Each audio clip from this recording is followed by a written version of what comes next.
Hello everybody. This is an excerpt from a speech provided by Ronald Reagan in 1965 for Barry Goldwater's presidential campaign. The influence of the speech was a response to the Soviet Union, and the name of the speech is A Time for Choosing. We are now in a war that we must win. Those who would trade our freedom for the soup kitchen of the welfare state have told us that they have a utopian solution. They say they have a peace without victory, a policy that they call accommodation.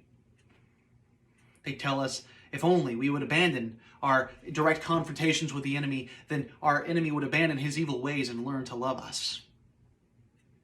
Any who oppose these ideas are indicted as warmongers, though. They tell us that we have simple solutions to complex problems. But the answer is simple. Perhaps not easy, but simple. You and I tell our elected officials we want our national policy based on what we know in our hearts to be morally correct.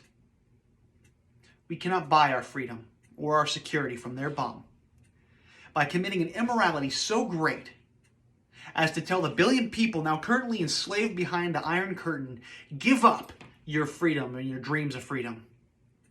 Because in order to save our own skin, we bargain with your slave masters. Alexander Hamilton once said that a nation which can prefer disgrace to danger is ready for a slave master and deserving of one. Now let's set the record straight. There is no argument over the choice between peace and war. But there's only one guaranteed way that you can have peace, and you can have it in the next second. Surrender. Admittedly, there's a risk with any course of action we take other than this, but the greatest lesson of history tells us that the greatest risk in history is that appeasement.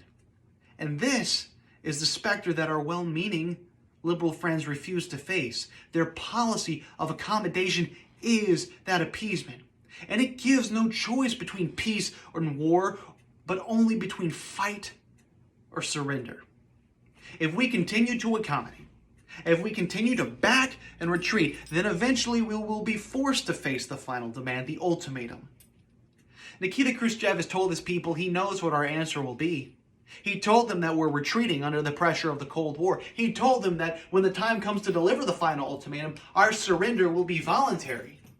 Because by that point, we would have become weakened from within, spiritually, morally, and economically.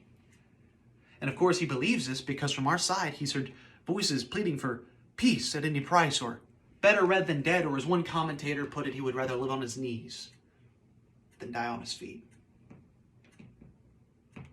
But therein lies the road to war. Because those voices, they don't speak for the rest of us. You and I know and do not believe that life is so dear, or peace so sweet, as to be purchased at the price of chains and slavery. If nothing in life is worth dying for, then when did this all begin? Was it in the face of this enemy, or should Moses have told the children to remain slaves under the Pharaoh?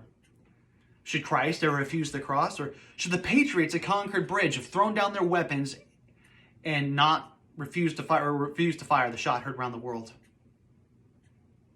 The martyrs of history were not fools. Our honored dead, who gave their lives to stop the advance of the Nazis, did not die in vain. So where then is the road to peace? Well, it is a simple answer after all. You and I have the courage to stand up to our enemies and tell them there is a price that we will not pay. There is a point beyond which they must not advance. And this is the meaning of Barry Goldwater's peace through strength. Winston Churchill once said that the destiny of man cannot be measured by material computations. He said, when great forces are on the move in the world, we learn we're spirits, not animals. There's something going on in time and space and beyond time and space, which, whether we like it or not, spells duty.